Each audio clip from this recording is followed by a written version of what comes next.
Waalaikumsalam warahmatullahi wabarakatuh. Bagaimana kabarnya semuanya hari ini? Alhamdulillah. Perkenalkan, nama saya Nadia Rizky Adini dan rekan saya Anissa Rizky Maulia. Nah, jadi di sini kami dari Divisi Micromarketing Digital kelompok E akan melakukan edukasi literasi keuangan kepada teman-teman semuanya, ya.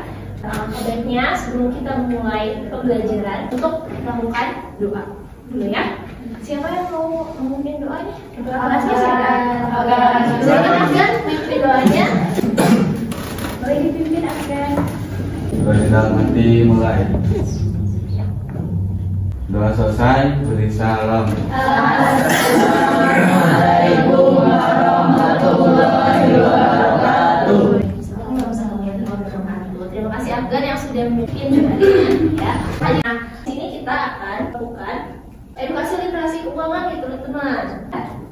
Nah, literasi keuangan. Literasi keuangan adalah pengetahuan dan keterampilan dalam mengelola keuangan yang memiliki efek jangka panjang yang dapat menjaga kondisi keuangan tetap stabil, aman dan sejahtera, juga berpengaruh dalam kemajuan perekonomian suatu negara. Siapa yang kalau punya uang rasanya tuh baru aja dapat uang, tiba-tiba uangnya habis. Coba dia ya.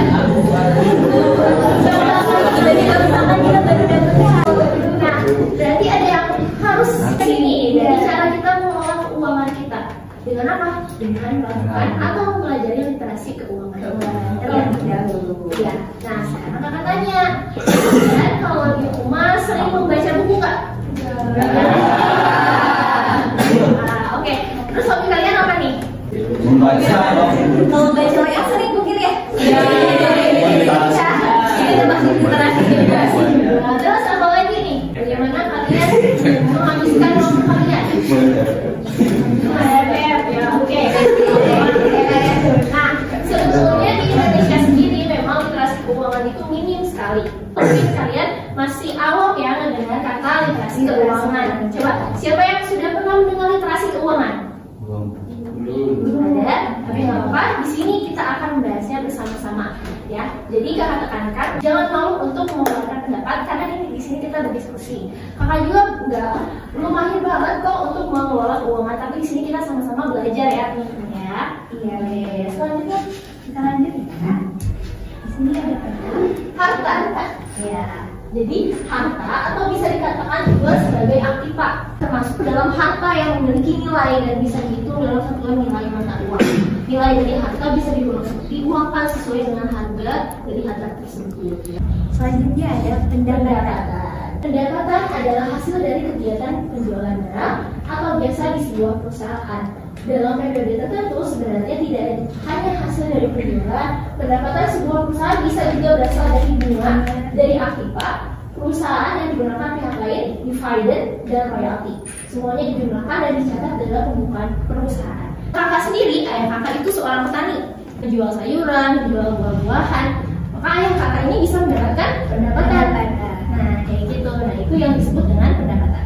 Kalau misalkan seseorang punya rumah, ya, kira-kira dia bisa menginvestasikannya dan menghasilkan apa? Dengan kayak gimana? Kebetulan kan di sini dekat pabrik ya. Nah, ada seseorang yang punya kos-kosan, kontrakan kayak gitu. Nah, itu termasuk investasi. Dimana dia punya aset nih, asetnya itu rumah dia sewakan. Nah, kenapa? Karena kita itu wajib pajak.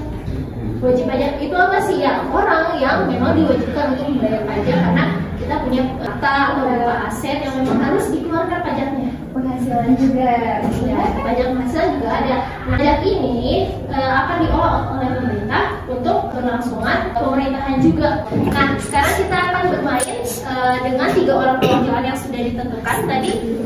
Silakan 3 orang ke depan. Pekan tangan suaranya. Tadi mau buka tangan, suruh putar mana suaranya. Lagi ngomong investasi mana suaranya.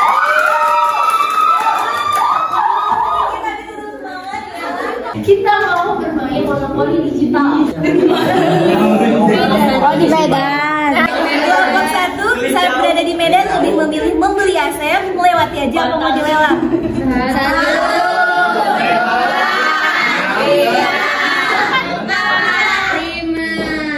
Oke, masuk ke kelas kita kayak gitu. Gimana ini, mau beli atau lelang? Beli. Selanjutnya ke belakang ya, sebelah sini biar teman-temannya bisa lihat. Boleh? Kalian berada di Bontang. Ada yang tahu Bontang di mana? Memainkan monopoli digital ya teman-teman. Senang nggak? Senang. Ya, alhamdulillah. Nah, sekarang kakak punya LKPD yang harus kalian isi ya, teman-teman. Per kelompok tapi itu. Ya. Nah, sebelum itu kita akan bahas nih tentang permainan monopoli digital tadi. Dengan menabung ini setidaknya kalian bisa membeli sesuatu yang kalian inginkan mungkin ya, atau paling tidak kalian punya dana yang kalau misalnya kalian butuh ada ya kan? Monopoli digital yang kami gunakan sebagai media pembelajaran adalah Business Board Indonesia yang dapat diunduh di Play Store. Kemudian setelah diunduh, hanya perlu ngeklik offline mode, kemudian sudah dapat digunakan untuk melakukan permainannya. Karena peserta didik telah dibagi menjadi 3 kelompok, kami memilih 3 multiplayer. Kemudian, mulai mempersilahkan setiap perwakilan kelompok untuk menekan ikon dadu. Setelahnya akan terlihat berapa mata dadu yang keluar, sehingga permainan bisa berjalan sesuai dengan jumlah mata dadu tersebut. Icon yang terdapat dalam permainan ini diantaranya yaitu ada pajak, kota, investasi, penjara, tempat istirahat, penggandaan, lelang, beli, dan lulus. Nah, saat bermain, kami menjelaskan pengertian setiap icon tersebut dan penjelasannya dalam lingkup literasi keuangan kepada peserta didik. Lalu, dengan monopoli digital ini, peserta didik mampu mengetahui hal-hal terkait literasi keuangan yang mampu mengimplementasikan pengetahuannya dengan mengelola uang yang dimiliki dalam permainan tersebut. Silakan berdiri dan sebutkan namanya ya. Untuk kita sebagai seorang pelajar SMA yang ingin menginvestasikan uangnya atau harta, hal pertama yang harus dilakukan itu seperti apa? Kita tetap harus memiliki kebutuhan kita ya. Kalau misalkan kebutuhan kita sudah terpenuhi, baru bisa berinvestasi. Kamu bisa nih coba untuk menabung. Bagaimana cara kita mengatur pengeluaran kita secara baik? Pertama untuk kebutuhan, untuk transport dan makan. Nah setelah itu kakak punya goals tabungan atau bukan goals yang pengen kakak beli nih. Nah harus bijak aja dan kita harus tahu mana kebutuhan dan mana ini. Tadi di sini nih ada LKPD yang sudah diberikan kepada teman-teman dan teman-teman juga sudah mendiskusikannya. Hasilnya sangat-sangat bagus sekali. Terima kasih banyak atas jawabannya. Terima kasih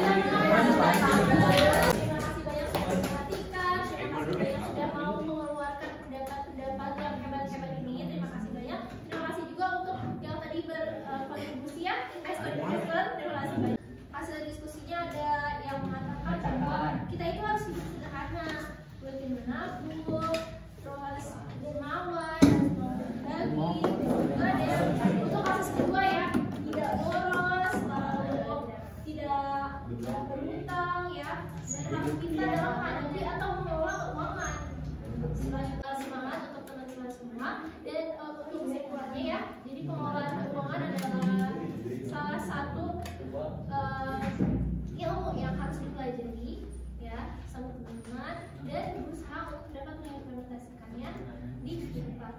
Oke, gitu. Terima kasih banyak. Nah, untuk mengakhiri pembelajaran hari ini, alangkah baiknya kita membaca doa dulu. Silakan. Sebelum pulang, kita berdoa. Terima kasih. Sudah selesai. Beri salam.